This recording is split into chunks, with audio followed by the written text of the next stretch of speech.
Welcome to The Apple Seed, the storytelling podcast from BYU Radio, where your family can gather for great stories from great storytellers in every episode. Stories bring us together, and we hope the stories on the show will spark memories and thoughts that you can share with the people you love. I'm your host, Sam Payne, and today's stories are about tiny acts of kindness. Not the big heroic moments that might hit the news, but those small, everyday things we might do that lift the spirits of others around us. Chances are you've been on the giving end of some of those acts of kindness and the receiving end too, so you know how it feels. And you'll recognize it, I bet, in today's stories. When North Carolina storyteller Donald Davis was young, it was his Aunt Esther who taught him the power of kindness. He'll tell us all about it in this story. He calls it Aunt Esther Learns to Drive. Here's Donald.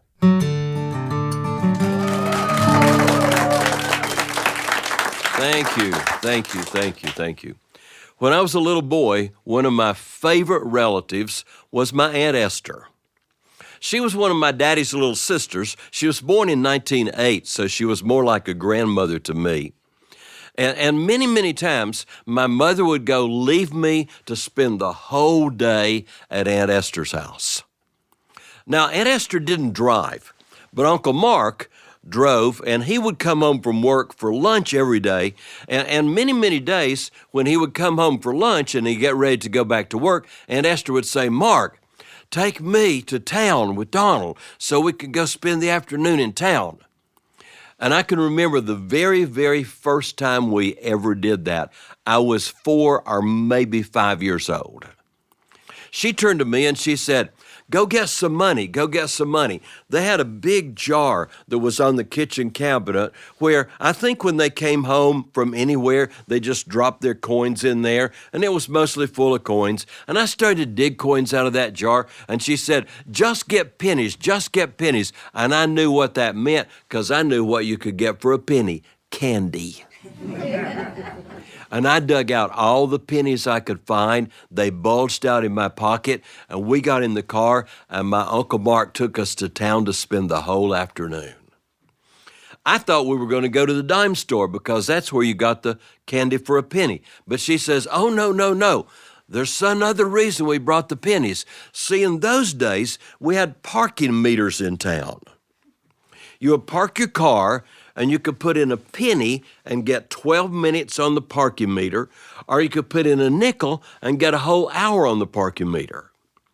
And the reason we brought the pennies was we went all the way up and down Main Street, and every time we came to a parking meter that had not quite run out yet, we put 1 penny in it and gave them 12 more minutes before they get a ticket. And every time we came to a parking meter that had run all the way out, we would put 2 pennies in it, giving them 24 minutes before they got the next tickets. And I really wanted the candy. But we were putting in the pennies, and all of a sudden we were right in front of the Lady Fair beauty parlor, when a lady with curlers in her hair came running out the door saying, "Oh my goodness, I'm going to get a ticket. I was in there longer than I thought I was going to get in there." And just as she got out to her car, I was putting 2 pennies in her parking meter. And she says, "Oh, little boy, you have saved me $2. And she gave me the whole nickel she was going to put in to keep her from getting that ticket. And all of a sudden, I didn't want candy anymore. I just wanted to keep putting the pennies in the parking meters. And once in a while, sure enough, somebody would show up just as I'd put a penny in there, and I would always get a little reward from doing that. And it was the first time I ever learned how to give away some of the things that you really wanted to keep for yourself. Now, let me tell you a little event that happened that will help you understand more about the relationship between Aunt Esther and Uncle Mark. It was the fall of the year, and we were visiting at their house on a Sunday afternoon. And right there in the middle of the table in the living room, my Aunt Esther had a big glass bowl. It was huge, and it was all full of apples from the apple trees where she had picked apples there in the fall. Different relatives were there visiting, and through the afternoon, gradually all the apples disappeared. And she said to Uncle Mark, "Mark, take my bowl." My bowl got it. "Down in the basement and fill it up with apples and bring it back up here again." The basement was the place where they kept the potatoes from the garden, the onions from the garden, the apples from the apple trees, all the canned goods that have been put up, like the green beans and everything else from the garden.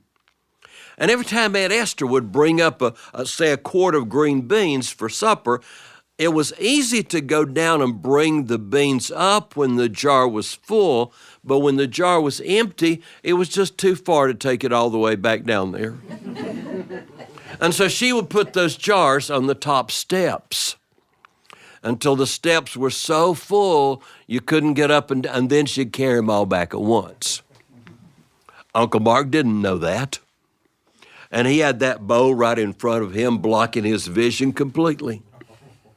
And we heard the door open to the basement, and the next thing we heard was glass breaking and jars falling everywhere, and he was tumbling down the stairs head over heel. It was a horrible noise. And then all of a sudden, everything stopped crashing, and all the sound came totally to a stop, and it was dead silent.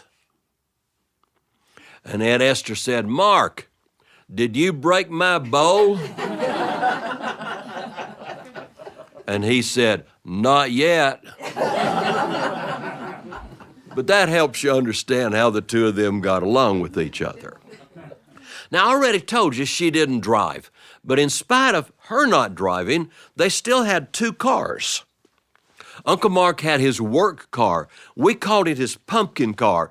It was almost an orange color, a 1948 Ford that was round like a pumpkin. He worked at the builder supply house, and his job was to go around to all the different work sites where the builder supply house was supplying the materials, find out what people needed, and then the truck would come along later in the day and make all the deliveries. And then they had their Sunday car.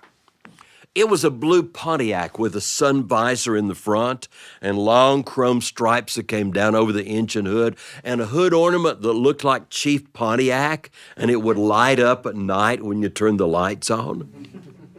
But Uncle Mark was the driver. The work car during the week, work, and the Sunday car to church on Sunday. One Sunday, they came home from church in that Pontiac, and Uncle Mark didn't put it back in the garage. It was a beautiful day, just left it in the driveway, and about the time they finished Sunday dinner, family members came by to visit, and they actually went to bed that night, and the weather was so pretty, he still didn't even put the car in the garage. The next day, he went off to work, and when he went out to one of the jobs, he was on the second floor of a house being built, and there were some boards that had not been nailed down. And he stepped on one of those boards, and it flipped up in the air, and he went from the second floor all the way down to the first floor and landed and broke his femur. The ambulance came and hauled him off to the hospital. He spent a whole night at the hospital. Finally, the next day, my daddy went to the hospital to take him home, and he had a full cast that went all the way down his left leg, and he was on crutches. And as soon as my daddy pulled in the driveway, Uncle Mark said, "Oh, no, I didn't put the car in the garage." And with his left leg in the cast, in that old Pontiac that he had to change the gears in, he couldn't mash the clutch in and let it out. And he was going to be in that cast for 6 or 8 weeks. And their Sunday car was going to have to sit out in the weather for 6 or 8 weeks. And he decided right then it was time for my Aunt Esther to learn to drive. He said, "Esther, come outside. It's time for you to learn to drive." She said, "I don't need to drive. You drive. I don't want to learn to drive." He said, "You're only going to learn to drive for just a minute. I'm going to teach you to drive just long enough to get the Pontiac up into the garage." She did not want to, but he wouldn't give up. And finally she said, okay, I'll give it a try. Well, he was out there with his crutches. And she came around and he opened the door of the Pontiac and she got in the driver's seat.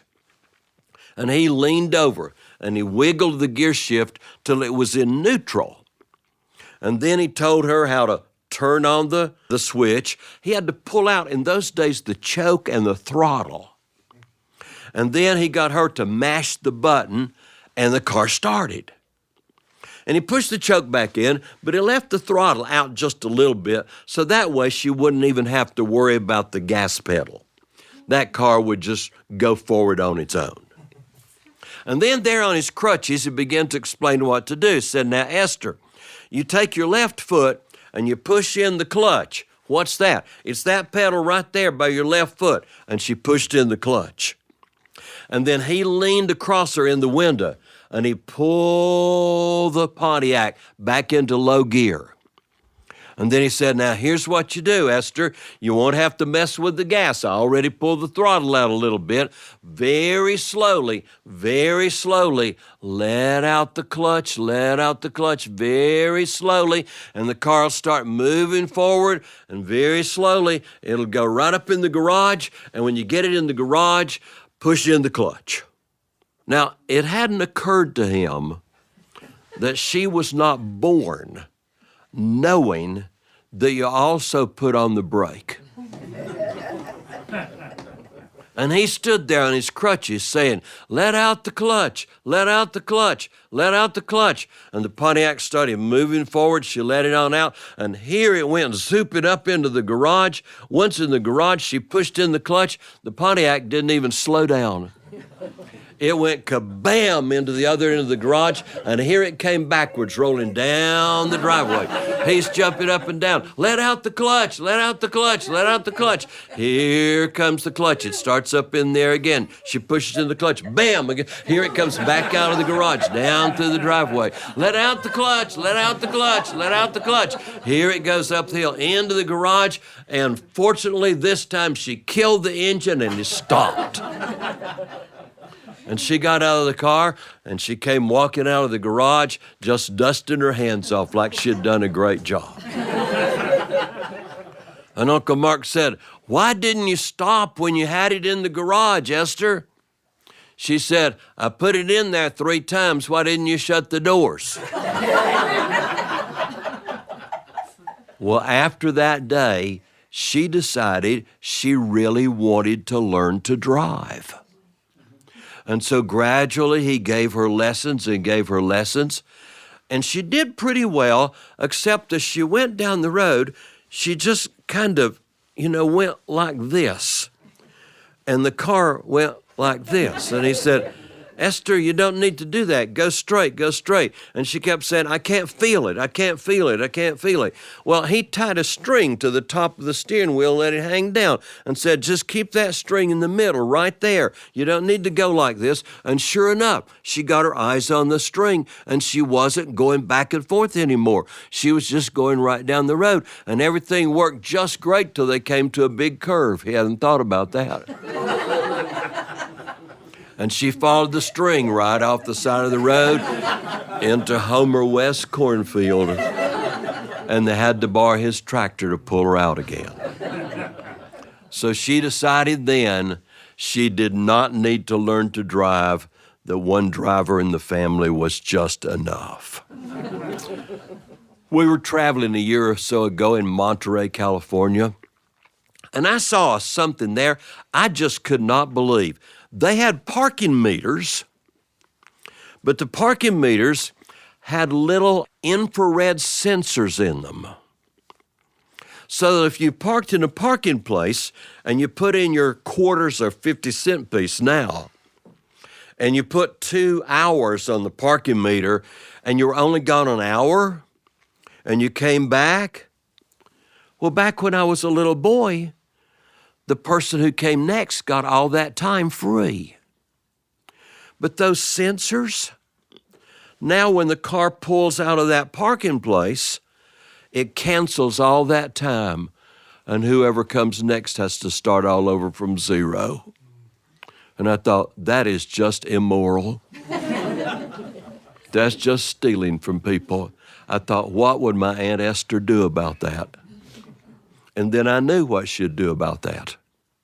And the next time a car pulled out and there was some time left on the meter, I went over and stood right in front of the sensor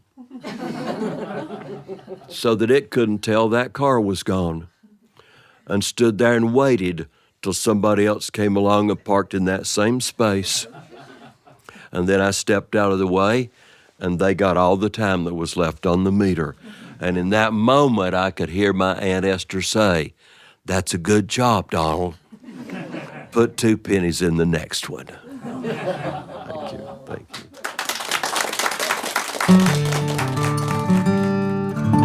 That was Donald Davis with Aunt Esther Learns to Drive, recorded here in the Appleseed studio. Now, hearing that story may have brought up for you the memory of a special car or a special driver from somewhere in your life. Today, I'm filled with a driving memory. In this memory, I was still a pretty new driver and still not accustomed to a stick shift, and I had just gotten a summer job working for a local landscaper, the dad of a friend of mine. It was my very first job, and when I got my very first paycheck, I wanted to take my dad out to lunch. I was so proud. And I wanted to pay, and I wanted to drive. And boy, getting out of the neighborhood was a circus of grinding gears and stalls and starts, about 10 miles of it, the whole distance between our house and our favorite diner. And at any point, my dad could have said something funny like, "Ha, got a new job. Now all you need to do is learn to drive." He could have said that. He could have said, "Looks like you need a little practice before you get behind the wheel, son. Pull on over. Maybe I should drive this time." I mean, he could have said something like that, too. There were 1,000 things he could have said to gently poke fun at me for the genuinely comic performance I was putting in as a new driver that day. You want to know how many of those things he did say? None. Not one.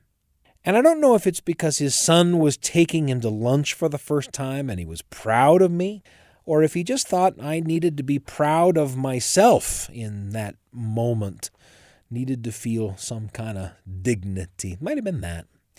Well, we got to the diner, and we had a couple of great hamburgers on my dime, and then we went home.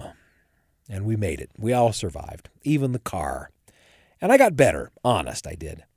But I'll always remember how my dad treated me with even more dignity than maybe I deserved on that long-ago day, and how much that meant to me. And that's where Donald's story took me. Where did the story take you? And who will you take along?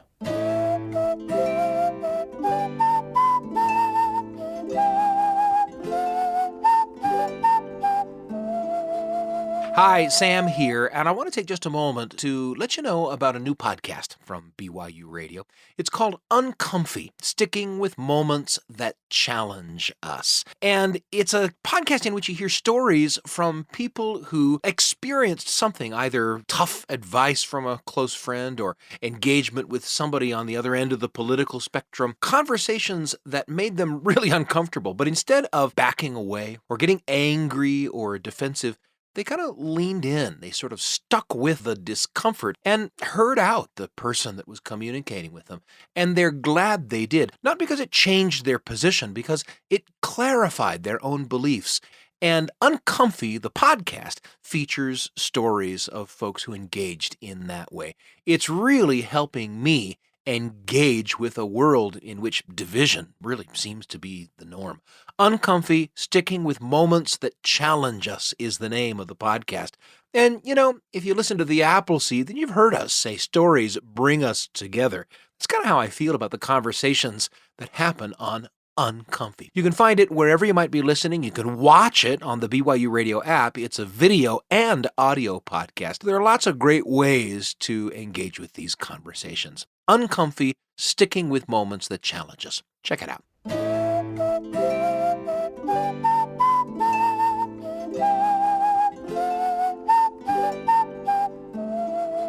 It's great to have you with us on today's episode of The Appleseed, and our next story comes from Chicago storyteller Jasmin Cardenas with a folk tale that shows us that no act of kindness is ever too small to have an important impact. The story is called Jade Hummingbird, and it was recorded live in our Appleseed studio.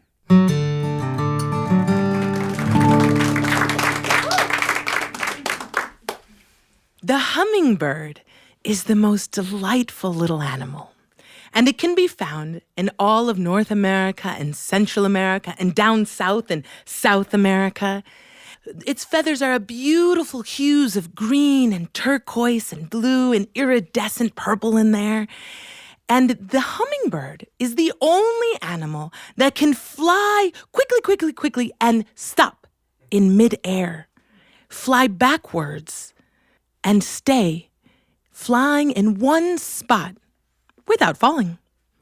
How can it do that? Well, its wings are flapping at 90 flaps per second, and its heartbeat is racing at 1,200 beats per minute.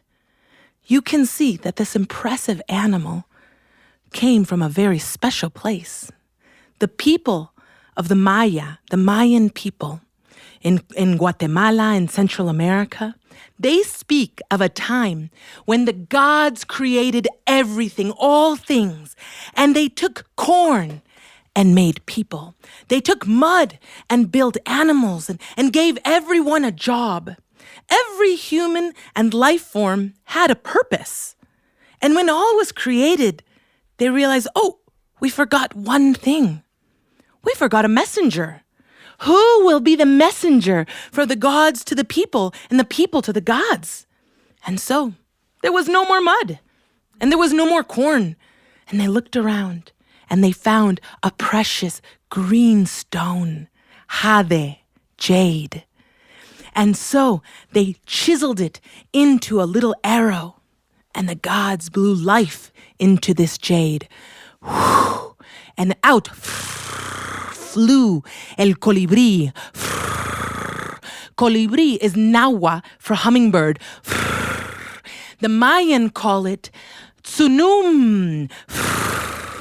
The tsunum would bring messages from the gods to the people and the people to the gods, and it was so beautiful and wondrous the way it flew backwards that the people wanted to trap it and cage it.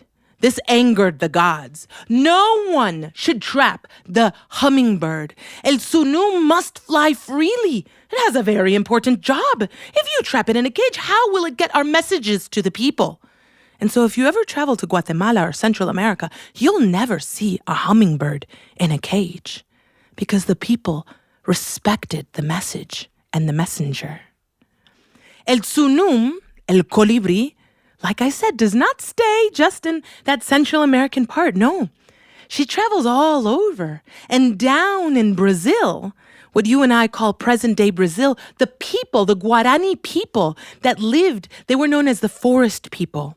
They lived and still live among the trees. And they speak of el colibri and el jaguar in a different story, the jaguar. I brought today my jaguar death whistle. And this is an Aztec instrument. It is not from the Guarani people, but it's been found in multiple burial sites across Mexico. And because its sound is so uniquely el jaguar, the jaguar, I wanted to include it in our story.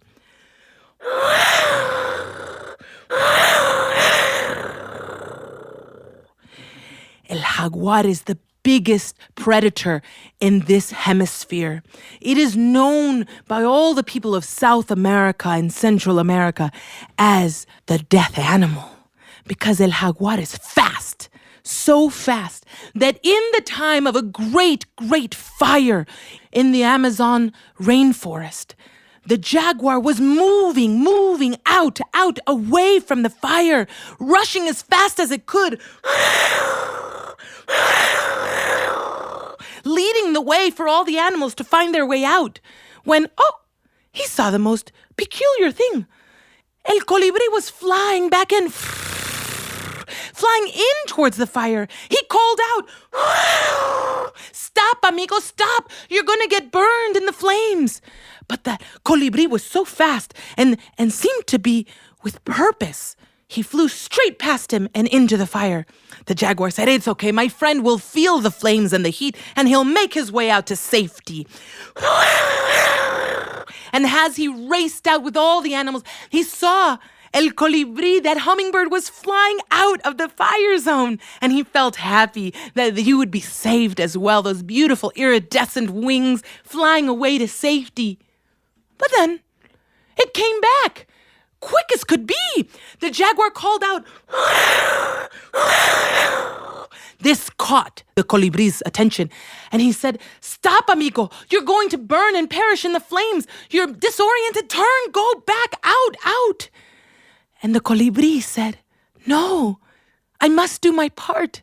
I need to bring water from the river and douse my home, my tree. I must protect my home. I can do my part. We all must do our part." And the jaguar listened to this small little friend, and he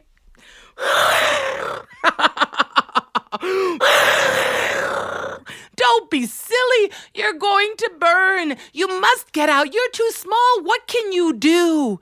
And then and there, the colibri said, "I must do my part," and flew into the fire to his home and spit out the water in his beak. And the gods took note. And seeing the courage of such a small creation, they sent down a great big storm of rain. And the rain fell and fell and fell so strongly that the fire was out. The colibri knew that he had to do his part, and we all have to do our part. For our earth, our Mother Earth, there's only one like her, with enough oxygen and enough drinking water for all of us to survive. I know that we can all do our part to protect the most beautiful Mother Earth, the only one of its kind. Thank you.